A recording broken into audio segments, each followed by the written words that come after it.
एक ब्राह्मण, एक पंडित, वो प्राण प्रतिष्ठा की विधि करता है और उसमें हम भगवत बुद्धि करते हैं, पूजा करते हैं, सिर झुकाते हैं, दिया जलाते हैं, आरती करते हैं। तो नारद जी कहते हैं आत्मज्ञानी महापुरुष भगवान वासुदेव की चल मूर्ति है। मंदिर में भगवान की अचल मूर्ति है, वो चलती नहीं है, पर आत्मज्ञानी संत वो चल मूर्ति है, चलती है।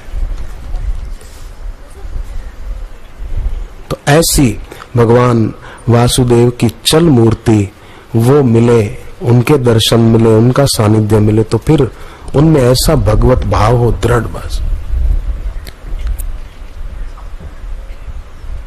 और कई बार ऐसा होगा, देखो इस समाज में बहुधा विरोध अगर हुआ है ना, तो कथाकारों का और पंडितों का नहीं हुआ है। विरोध अगर हुआ है तो जगाने वाले महापुरुषों का हुआ है, क्योंकि वो महापुरुष जगाएगा। जैसे कोई गहरी नींद में सोया हो, उसके घर में आग लगी हो, तो उसका हितैषी जो होगा वो उसको थप्पड़ मार के भी जगाएगा कि जल जाएगा तू, उठ। उठता नहीं, ऐसी गहरी नींद, लगाएगा थप्पड़।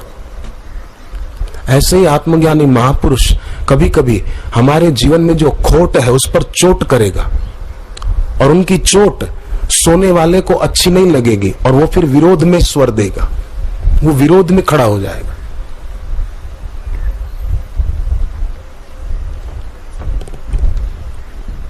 बहुधा विरोध हुआ है तो जागृत महापुरुषों का हुआ है, क्योंकि वो भी सामने वाले को जगाना चाहते मोह की नींद से। और ऐसे महापुरुष के पास, जागृत महापुरुष के पास वही आ सकता है। तुलसीदास जी कहते हैं अति हरि कृपा जाहि पर होई, पांव देई एहि मार्ग सोई। जिस पर अति कृपा होती है, थोड़ी बहुत नहीं, अति हरि कृपा जाहि पर होई, पांव देई एहि मार्ग सोई। वही इस रास्ते पर कदम रख पाएगा, बाकी नहीं रख पाएगा, बहाना बनाएगा, लौट जाएगा,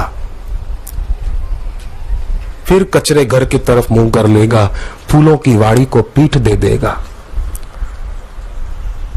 और अपने को कुछ मानता रहेगा, मैं कुछ हूं, मैं कुछ हूं, मैं कुछ हूं।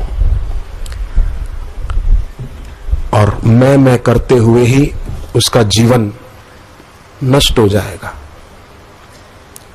मृत्यु आएगी, खाली हाथ चला जाएगा। समस्याएं सुलझाते सुलझाते उलझ जाएगा खुद ही।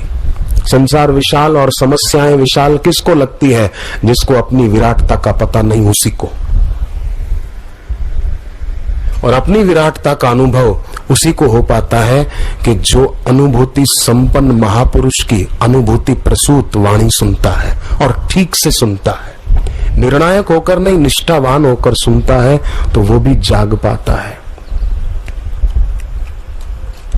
नहीं तो जागृति में सुषुप्ति बनी रहती है, आंख तो खुली है पर सोए रहते हैं,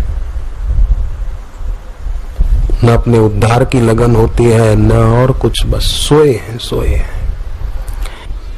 कोई धनी आदमी हो, 80 साल का हो गया, 20 साल पढ़ने में, 25 साल पढ़ने में लगाए, बाकी के साल उसने रुपया कमाने में लगाए, 60-65 साल लगाकर जितना रुपया कमाया वो सारा का सारा रुपया देकर वो 65 दिन भी अपनी आयु नहीं बढ़ा सकता, 65 मिनट 65 सेकंड अपनी आयु नहीं बढ़ा सकता।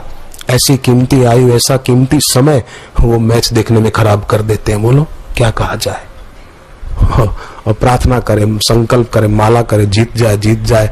उतना तो अपने लिए करता ना, मैं विकारों से जीत जाऊं, मैं विषय विकारों पर जीत पालूं, मैं इंद्रियों का स्वामी बन जाऊं, तो हो जाता।